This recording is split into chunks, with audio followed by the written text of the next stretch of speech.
The stars had never looked so peaceful.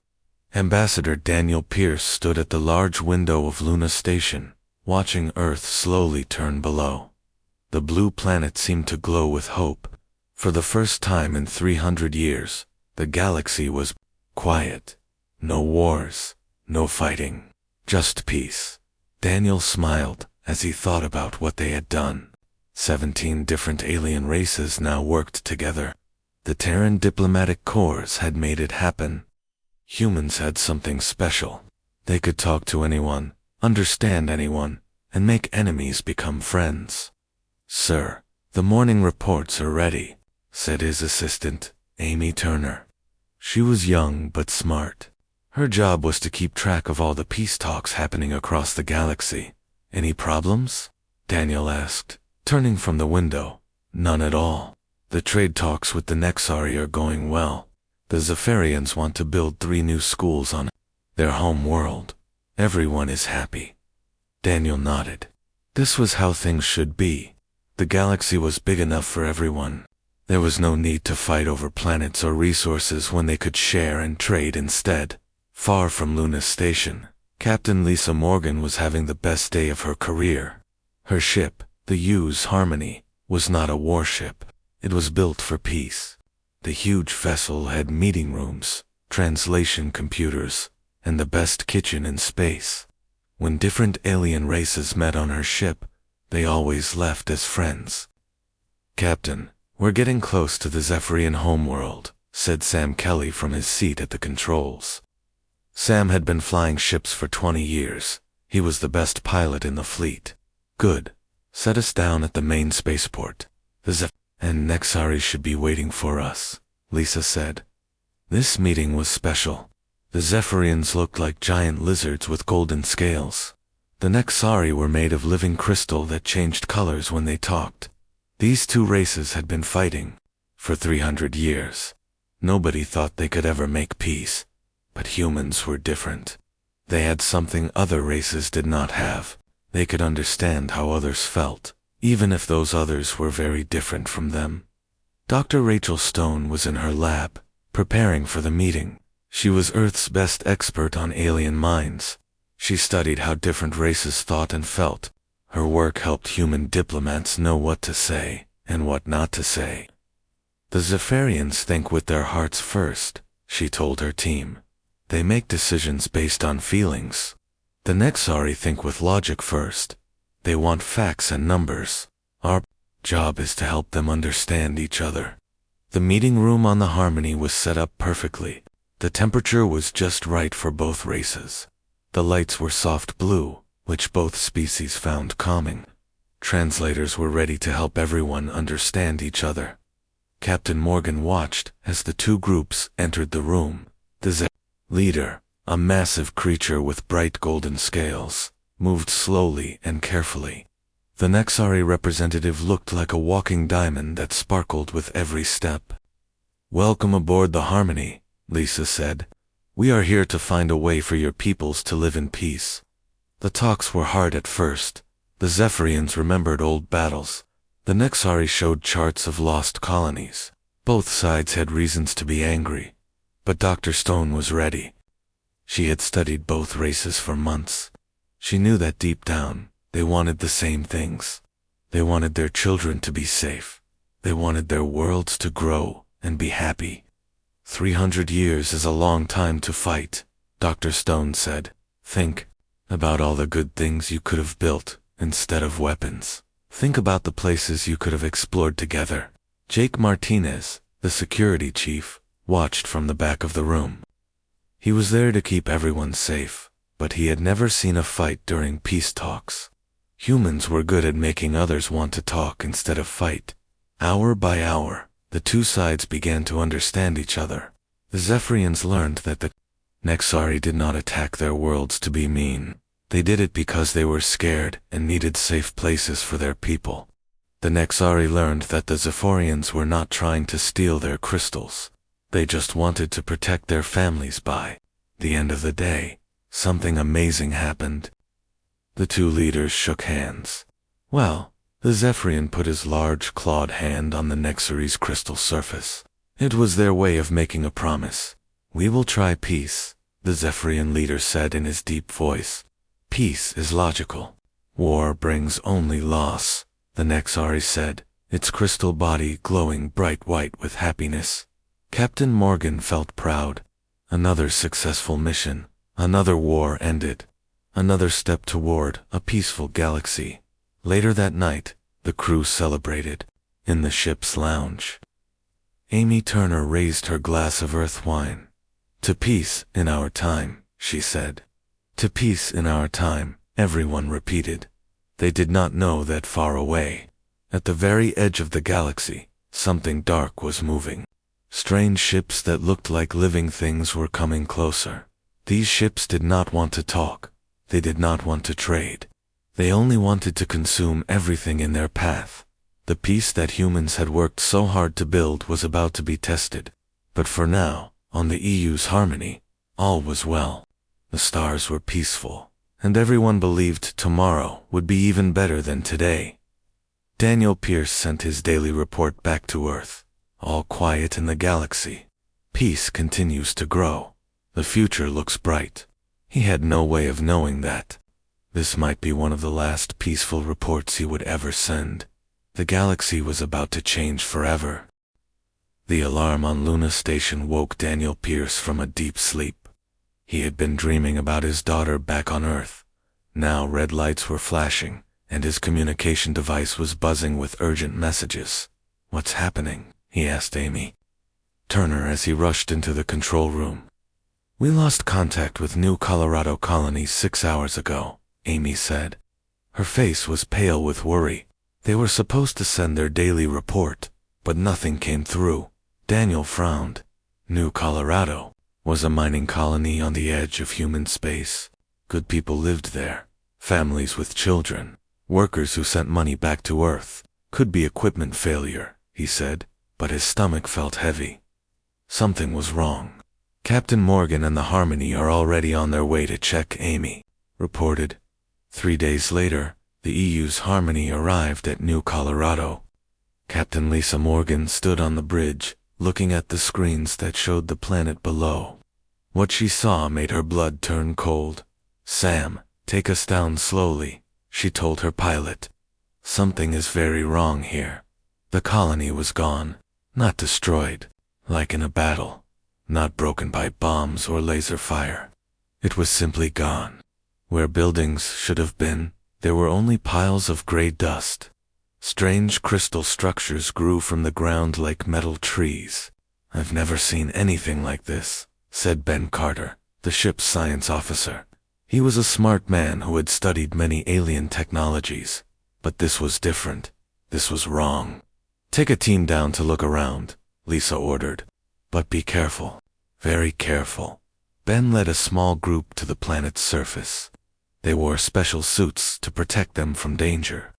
The air felt thick and wrong, even inside their suits. The crystal structures hummed with a low sound that hurt their ears. "Captain, these crystals are not natural," Ben reported over the radio. "They're made of the same elements that were in the colony buildings.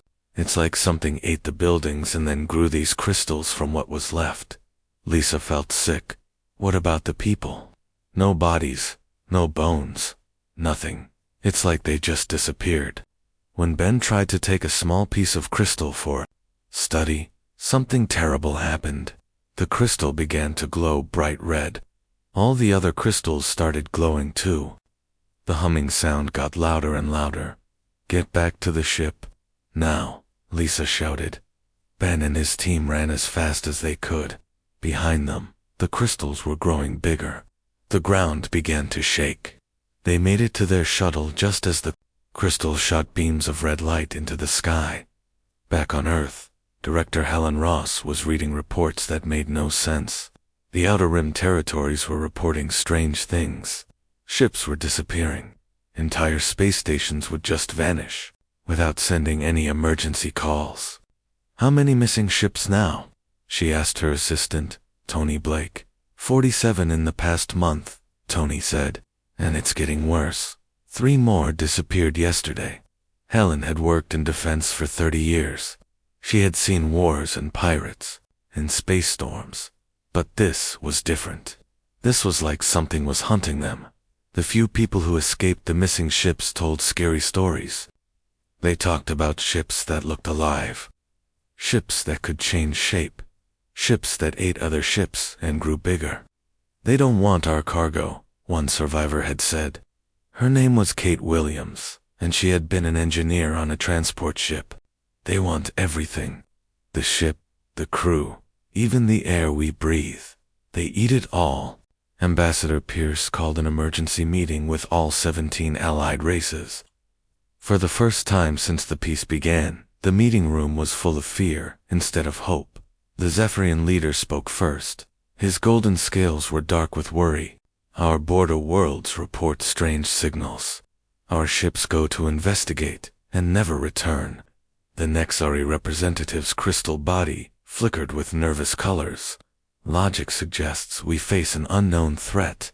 We request immediate protection from human forces." Other races said similar things. The peace that had taken years to build was breaking apart in just days. Everyone was scared. Everyone wanted Earth to protect them. "We will help," Daniel promised. "But we need to work together. Unity is our strength. But fear makes people do stupid things." Some races began moving their fleets closer to their homeworlds. Others started building new weapons. The trust they had built was disappearing. Dr. Rachel Stone was studying the few reports they had about the attackers. She called them devourers, because they seemed to eat everything they found.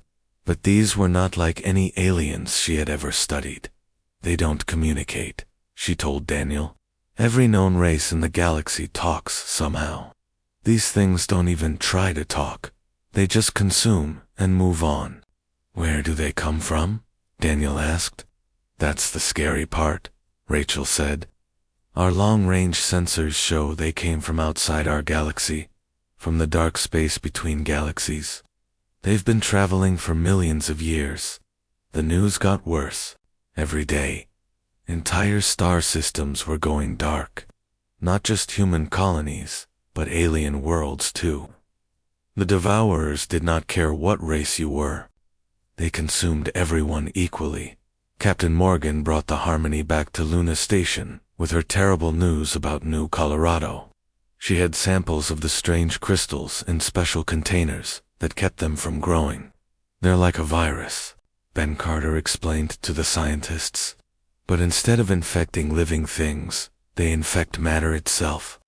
They break everything down and rebuild it into these crystal structures." "Why?" Dr. Stone asked. "We think they use the crystals to store energy," Ben said. "Energy they need to power their ships and make more of themselves." The worst news came from the deep space monitoring stations. Admiral Patricia Hayes was in charge of the Outer Defense Network. Her ships watched for threats from beyond human space. "They're not just random attacks," she reported. "The Devourers are moving in a pattern. They're eating their way toward the galaxy's center, toward Earth." Everyone in the meeting room became very quiet. Earth was the heart of the peaceful alliance. If Earth fell, the alliance would collapse. Billions of people would die. "How long do we have?" Daniel asked. "At their current speed, maybe 6 months," Admiral Hayes said. "Maybe less if they speed up." Daniel looked around the room at all the worried faces. These were good people who had worked hard for peace. Now they had to prepare for war against an enemy that could not be reasoned with. "Then we have 6 months to figure out how to stop them," he said. "We've brought peace to the galaxy. Now we have to save it." But deep in his heart, Daniel was scared. How do you fight an enemy that eats everything it touches? How do you make peace with something that doesn't even know what peace means? The golden age of galactic peace was ending. The time of war was beginning. The attack came without warning. Admiral Patricia Hayes was drinking her morning coffee when every alarm on her command ship started screaming. Through the large windows of the bridge, she could see them coming. The Devourer ships did not look like any ships she had ever seen. They were black and twisted, like giant insects made of metal and flesh. They moved through space in ways that should have been impossible, bending and stretching as they flew. All ships, battle stations. Patricia shouted into her communicator. This is not a drill. The Centauri system had been peaceful for over 100 years. 3 planets full of humans, with space stations and mining ships scattered throughout the system. Nearly 10 million people called this place home. Colonel Tony Blake was on the surface of Centauri Prime when the attack began. He was inspecting the planetary defense systems, which had not been used in decades. Now he watched in horror as the black ships filled the sky. All ground forces, prepare for landing. He shouted to his soldiers. Protect the civilians. The first Devourer ship that entered the atmosphere was huge. It was shaped like a giant spider, with long legs that reached down toward the ground. When it landed, the legs began to dig into the earth like roots. "What is it doing?" asked Sergeant Lisa Parker, one of Tony's best soldiers. They got their answer quickly. The ship creature began to glow, and the ground around it started to turn gray. Plants died. Buildings crumbled. Even the air seemed to get thinner. "It's eating the planet," Tony said with horror.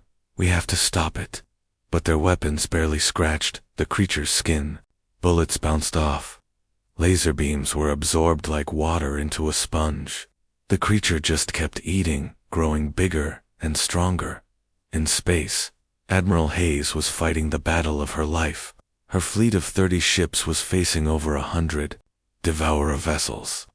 The enemy ships moved like living things, dodging and weaving between her attacks.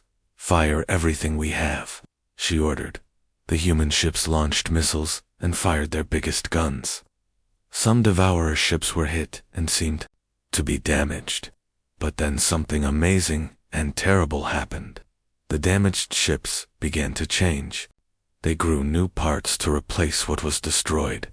They became stronger. "They're adapting," said Chief Engineer Kate Williams from her position in the engine room. "Every time we hit them, they learn how to defend against that attack." On her instruments, Kate could see something else that made her afraid. The Devourer ships were not just attacking, they were also scanning, learning about human technology, copying it. Admiral Kate called over the communication system. "I'm seeing something strange. When we fire our lasers, they glow the same color. But when the Devourers fire back, their beams are different. They're using a frequency that makes our shields weaker." Patricia's eyes went wide. The enemy was learning their weaknesses in real time.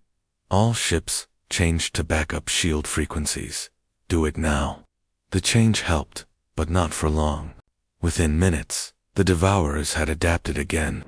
They always stayed one step ahead. On Centauri Prime, the situation was getting desperate. More spider ships had landed, and they were spreading across the planet like a disease.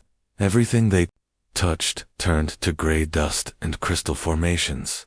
Captain Alex Stone was in charge of getting civilians off the planet. His transport ship, the UES Sanctuary, could only carry 1,000 people at a time. There were millions who needed to escape. "Load them faster," he shouted to his crew. "We don't have much time." The evacuation ships were taking off as quickly as they could, but the Devourers were closing in. Some of the spider ships had grown wings and were chasing the transport vessels. "Sir, we have 3 Devourer flyers coming after us," reported his pilot, Nicole Gray. "Can we outrun them?" Alex asked. "Not with a full load of passengers," Nicole said. "We're too heavy." Alex made a hard choice. Send a message to the other transports. Tell them to keep going. We'll try to draw the Devourers away. The Sanctuary turned to face the 3 enemy ships. It was not built for fighting, but Alex's crew was brave. They fired their small defensive guns and managed to damage one of the Devourer flyers. But the damaged ship did something that made everyone afraid. It crashed into one of the crystal formations on the planet's surface. Within seconds, it began to rebuild itself using the crystal's energy.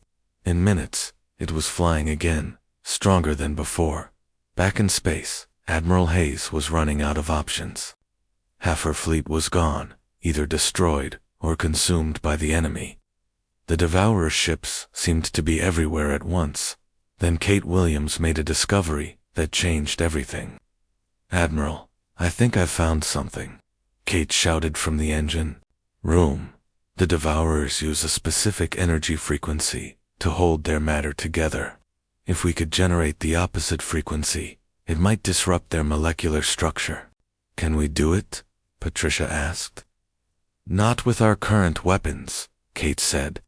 "We'd need to combine our technology with some of the alien tech from our allies. The Zephyrian power cores and the Nexari energy manipulators might work together." It was a desperate plan, but it was their only hope. Patricia sent out a call for help to all allied ships in the area. The Zephyrians arrived first, their golden ships gleaming in the starlight. The Nexari came next, their crystal vessels looking like living diamonds. "We stand with Earth," said the Zephyrian commander over the radio. "Unity brings strength," added the Nexari captain. Working together, the three races began to modify their weapons. The Zephyrians provided massive amounts of power. The Nexari used their crystal technology to focus the energy. The humans coordinated the attack. The first test of the new weapon was amazing. A focused beam of energy hit a Devourer ship, and the enemy vessel simply fell apart, its pieces scattered like dust in the wind. "It works," Kate shouted with joy, but their celebration was short. The other Devourer ships had seen what happened. They began to change again, adapting to the new weapon. Some started to defend against the frequency beam. Others began copying it for their own use. The battle was far from over. In fact, it was getting worse. The Devourers were learning faster than the Allies could develop new weapons. On Centauri Prime, Colonel Tony Blake made the hardest decision of his life. The planet was lost. Too much of it had been consumed. The crystal formations were spreading like cancer. "All remaining forces, fall back to the evacuation points," he ordered. "We're abandoning the planet." Sergeant Parker looked at him with tears in her eyes. "Sir, this is our home." "Not anymore," Tony said sadly. "Now our job is to make sure the people get out alive." The last transport ships lifted off from Centauri Prime just as the planet's surface began to crack apart. The Devourer spider ships had eaten so much that the world itself was collapsing. Admiral Hayes watched the planet die from her command ship. They had saved most of the people, but they had lost their first human world to the enemy, and the were just getting started. "Set course for Earth," she ordered. "We need to warn everyone. The Devourers are coming, and they're stronger than we thought." As her remaining ships jumped to hyperspace, Patricia looked back at what used to be the Centauri system, where 3 planets had once orbited a bright star. Now there were only crystal formations floating in the darkness. The Devourers had won their first major victory, but they had also learned something important about their new enemy. Humans did not fight alone. They had friends, and when humans and their friends worked together, they could hurt the Devourers. The war was just beginning, and both sides were learning fast. The sirens over Earth had been wailing for 3 days straight. General Matt Cooper stood in the command center on Europa, Jupiter's ice moon, watching the biggest space battle in human history unfold on his screens. The Devourers had come in force this time. Thousands of their ships filled the solar system like a black cloud of death. They were not just attacking Earth. They wanted to consume everything. The sun, the planets, even the asteroids between Mars and Jupiter. "How long until they reach Earth?" Matt asked his communications officer, Amy Turner, who had been transferred from Luna Station when the war began. 6 hours, sir," Amy said. Her voice was steady, but Matt could see the fear in her eyes.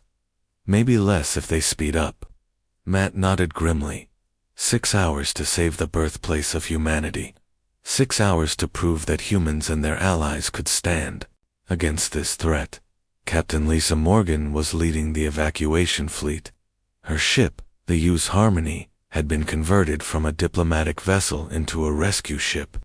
She was trying to get as many people off Earth as possible before the final battle. "Captain, the spaceports are overloaded," reported Sam Kelly, her pilot. "Too many people, not enough ships." Lisa felt sick. There were 8 billion people on Earth. Even with help from every allied race, they could only save a fraction of them. The rest would have to hope that the defense fleet could win. On Mars, the Red Planet had become a fortress. Sergeant Lisa Parker was leading a group of resistance fighters in the underground cities. The Martian colonies had been built inside the planet's cave systems, which made them harder for the Devourers to find and consume. "Remember, aim for the joints," Lisa told her soldiers. "That's where their armor is weakest."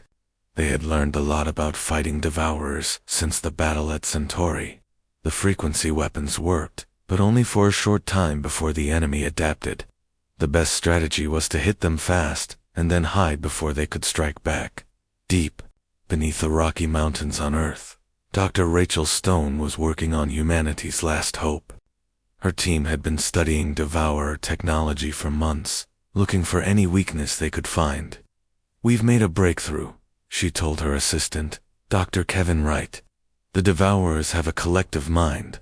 They share information instantly, across their entire fleet." "How does that help us?" Kevin asked. "If we can disrupt their mental connection, they'll lose their ability to adapt quickly," Rachel explained. "But we need to find the right frequency to interfere with their thoughts."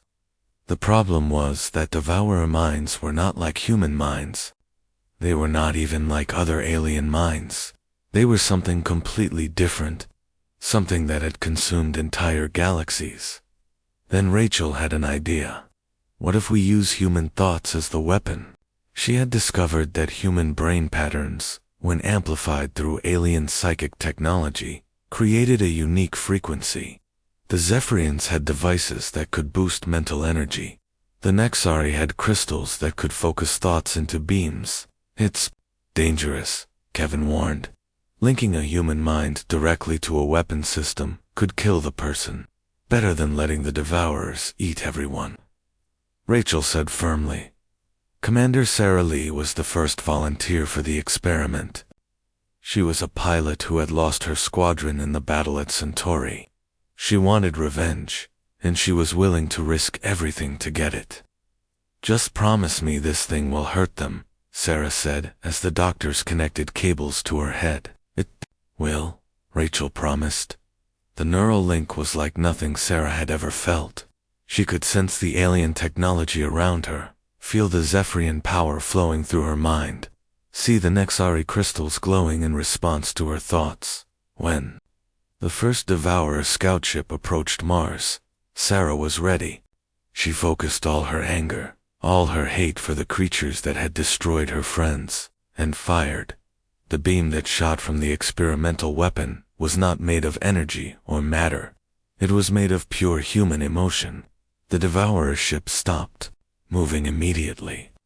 For a moment, it just hung in space, silent and still.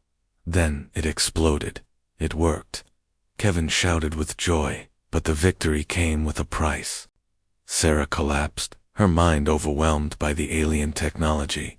The doctors rushed to help her, but she had fallen into a deep coma. "Will she wake up?" Rachel asked. "We don't know," Kevin said sadly. The neural link put too much strain on her brain. Despite the danger, more volunteers came forward. Pilots, soldiers, even scientists who had never been in combat. They all wanted to help defend Earth. The space battle raged around Jupiter's moons. Admiral Patricia Hayes had learned from her defeat at Centauri. This time, she was ready for the Devourer's ability to adapt. "Don't use the same weapon twice," she ordered her fleet. "Keep changing tactics. Keep them guessing." Her ships fired missiles, then switched to lasers, then used the new frequency weapons. The Zephyrian vessels provided cover with their powerful shields. The Nexari ships used their crystal technology to confuse the enemy sensors. But the Devourers were learning too. They began to split into smaller groups, each using different strategies. Some ships would sacrifice themselves to learn about human weapons. Others would copy what they learned and attack from different angles. The turning point came when the Devourers deployed their most terrifying weapon. It was a massive creature, bigger than Earth's moon, that seemed to be made of living darkness. It moved slowly through space, consuming everything in its path. "What is that thing?" Amy Turner asked, staring at the monster on her screen. "It's a planet eater," said Ben Carter, who had been studying Devourer biology. "They use it to consume entire worlds at once. If it reaches Earth, ... He didn't need to finish. Everyone knew what would happen.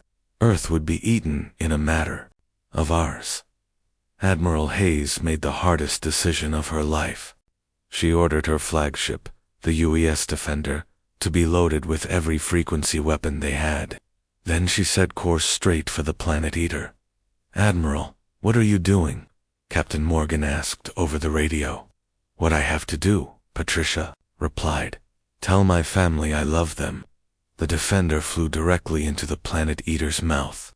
The massive creature tried to stop the ship, but Patricia's crew kept firing their weapons. The frequency beams tore through the creature's body from the inside. When the Defender's power core exploded, it took the Planet Eater with it. The blast was so bright that it could be seen from Earth, like a new star being born in the darkness. Admiral Hayes and her crew were gone, but their sacrifice had saved billions of lives. The Devourer fleet was stunned by the loss of their greatest weapon. "Now?" General Cooper shouted from his command center. "All ships, attack while they're confused." The combined fleet of humans and aliens struck hard. Ships armed with neural weapons fired thoughts and emotions at the enemy. The Devourers, still reeling from the loss of their Planet Eater, could not adapt fast enough. For the first time since the war began, the Devourers retreated. Their black ships pulled back beyond the orbit of Pluto, regrouping for another attack. Earth was safe for now, but everyone knew this was not the end. The Devourers were still out there, still learning, still adapting. The real battle was yet to come. In her underground laboratory, Dr. Stone worked frantically to improve the neural weapons. They had proven that human thoughts could hurt the Devourers, but they needed to make the weapons safer for the pilots. "We need more volunteers," she told Kevin, "and we need to find a way to protect their minds." "What about using multiple people at once?" Kevin suggested. "Share the mental load between several pilots." It was a good idea, but dangerous. Linking multiple human minds together had never been tried before. There was no telling what might happen, but with the Devourers gathering their forces for a final assault, they had to try everything. The survival of Earth, and maybe the entire galaxy, depended on what they could accomplish in the next few days. The war had reached its most critical point. Both sides were preparing for a battle that would decide the fate of all life in the galaxy. The final battle was about to begin. Captain Lisa Morgan stood on the bridge of the EU's Harmony, now rebuilt as a warship bristling with the most advanced weapons humanity had ever created. Around her, the largest fleet in galactic history was gathering. Ships from 17 different races filled the space beyond Pluto. Golden Zephyrian vessels glowed like small suns. Crystal Nexari ships sparkled like diamonds against the darkness. Human warships stood ready alongside craft from dozens of other worlds. "This is it," Lisa said to her crew. "Everything we've worked for comes down to this moment." The Devourer motherships hung in the darkness like sleeping giants. They were massive beyond belief, each one larger than a small moon. Intelligence. Reports said there were 12 of them, surrounded by thousands of smaller ships. General Matt Cooper watched from his command center on Europa as Operation Starlight began. It was the most complex military operation ever attempted. Every ship, every weapon, every pilot had to work together perfectly. "All units, this is command," Matt said into his communicator. "Remember, we get one chance at this. Make it count." The plan was dangerous but simple. The neural weapons had been improved and linked together across the entire fleet. Instead of one human mind powering each weapon, they would use the thoughts of volunteers from every allied race. Dr. Rachel Stone had discovered something amazing during her research. Different alien species thought in different ways, and when their thoughts were combined, the neural weapons became much more powerful. It's like a symphony, she had explained to the other scientists. Each race adds their own unique mental pattern. Together, they create something beautiful and deadly. The volunteers were ready. Humans, Zephyrians, Nexari, and dozens of other species had linked their minds to the weapon systems. In the medical bay, Dr. Kevin Wright monitored their vital signs. Neural links are stable, he reported. All volunteers are ready. Commander Sarah Lee had recovered from her coma just in time for the final battle. She insisted on leading the neural attack, even though the doctors said it was dangerous for her to use the link again. I started this, she said firmly. I'm going to finish it. The battle began when Flight Leader Nicole Gray led the first wave of fighters against the Devourer outer defenses. Her squadron was fast and brave, but they were facing impossible odds. Enemy fighters coming in fast, Nicole reported. They've adapted since our last fight. Their ships are faster and stronger. The Devourer ships moved like living things, bending and twisting through space. They had learned from every previous battle, becoming more dangerous each time, but humans had learned too. Major Don Foster led boarding parties against the smaller Devourer vessels. His soldiers wore special armor that protected them from the creature's consumption abilities. Remember, aim for the neural centers, Dan told his troops, as they prepared to attack. Cut off their communication with the motherships. The boarding missions were terrifying. Inside the Devourer ships, everything was alive. The walls pulsed like heartbeats. The floors felt squishy under their feet. Strange creatures that looked like mechanical insects tried to stop them, but the human soldiers were determined. They fought their way through the living ships, planting frequency bombs that would disrupt the Devourer's ability to think clearly. In space, the main battle was reaching its peak. The Allied fleet was taking heavy losses, but they were also dealing damage to the enemy. The new weapons were working, at least for now. Sarah, are you ready? Captain Morgan asked, over the communication system. Ready? Sarah replied from her neural link chamber. Around her, dozens of other volunteers from different races were connected to the same system. Their minds were joined together in a way that had never been tried before. Fire when ready, Lisa ordered. Sarah focused her thoughts, drawing on the mental energy of all the volunteers. She could feel the Zephyrian passion for justice, the Nexari logic and precision, the human determination to protect their loved ones. The neural beam that fired from the harmony was like nothing anyone had ever seen. It was not just energy. It was the combined will of 17 different species, all united in their desire to stop the Devourers. The beam struck the nearest mothership, and something incredible happened. For the first time since the war began, a Devourer ship screamed. It was not a sound that could be heard with ears. It was a mental scream that every psychic species in the fleet could sense. The mothership was in pain. It was afraid. It's working, Dr. Stone shouted from her laboratory. The neural beam is disrupting their collective consciousness. But the victory came with a terrible cost. The mental strain of the attack was enormous. Half the volunteers collapsed immediately. Sarah herself was bleeding from her nose, but she refused to give up. Keep firing, she commanded. We've hurt them, now finish them. The other ships joined the attack. Neural beams fired from dozens of vessels, each one powered by the combined thoughts of multiple species. The Devourer fleet, which had seemed invincible, began to fall apart. The motherships tried to adapt, but they could not. The neural attack was too complex, too diverse. Every time they figured out how to defend against one type of thought pattern, another pattern would hit them from a different direction. Then something unexpected happened. One of the damaged motherships began to communicate. The voice that spoke was ancient and filled with sorrow. It spoke directly into the minds of everyone in the fleet, using thoughts instead of words. We, remember, the voice said. We were like you once. We had homes, we had families, but the hunger consumed us. We became what we feared most. Captain Morgan felt tears in her eyes as she listened to the Devourer's confession. These creatures had once been a peaceful civilization, like the alliance that humans had built. But something had gone wrong.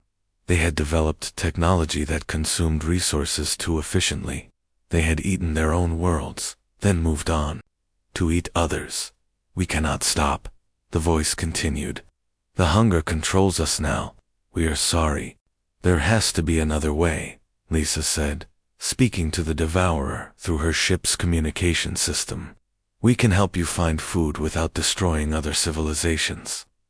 Too late, the voice replied. We are no longer what we were. We are only hunger now, only consumption, and our suffering. Sarah understood what the Devourer was asking for. She looked at the other volunteers, seeing the same understanding in their eyes. One final attack, she said quietly. All together, everything. We have. The last neural beam was powered by more than just the fleet's volunteers. Every person in the allied civilization focused their thoughts on the same goal. Not hatred or anger, but mercy. They wanted to free the Devourers from their endless hunger. The beam that fired was made of pure compassion. It struck all 12 motherships at once, and they simply, stopped. The dark vessels became still and quiet. Then they began to break apart, not violently, but gently, like flowers losing their petals. As the Devourer ships dissolved, something beautiful happened. Points of light emerged from the wreckage, rising like stars. These were the original souls of the Devourer's civilization. Finally freed from their mechanical prison, the lights danced through space for a moment, as if saying goodbye. Then they faded away, traveling to whatever comes after life. The war was over. In the days that followed, the Allied fleet worked together to clean up the battlefield. They found no more Devourer ships hiding in the dark. The threat was truly ended. Ambassador Daniel Pierre, who had lived through the entire war, called for a new meeting on Luna Station. This time, it was not just the original 17 races. New civilizations had joined the alliance during the war, drawn together by their shared struggle. We have learned something important, Daniel said to the assembled representatives. Peace is not just the absence of war. Peace is what we build. Together when we work as one. Captain Morgan was promoted to Admiral and put in charge of the new Galactic Defense Fleet. Her job was to watch for threats from beyond their galaxy, and to make sure that what happened with the Devourers would never happen again. Dr. Stone continued her research, but now she focused on understanding other civilizations before they could become threats. She wanted to help others avoid the fate that had befallen the Devourers. The neural weapon technology was carefully stored away. It was too dangerous to use, except in the most desperate situations. But the knowledge that different species could link their minds together opened up new possibilities for cooperation and understanding. Years passed. The galaxy healed from the wounds of war. New worlds were settled. New friendships were formed between species that had never met before. But the people who had fought in the war never forgot what they had learned. Unity was not just a nice idea. It was a weapon against darkness. It was a shield against those who would consume everything good in the universe. Late one night, Admiral Morgan stood on the bridge of her flagship, looking out at the stars. Her communication officer, Amy Turner, now a senior commander, brought her a report from the deep space monitoring stations. Any sign of new threats? Lisa asked. None, Amy replied. The galaxy is quiet. Lisa smiled. Good, that's how it should be. But both women knew that somewhere in the dark space between galaxies, Other threats might be gathering.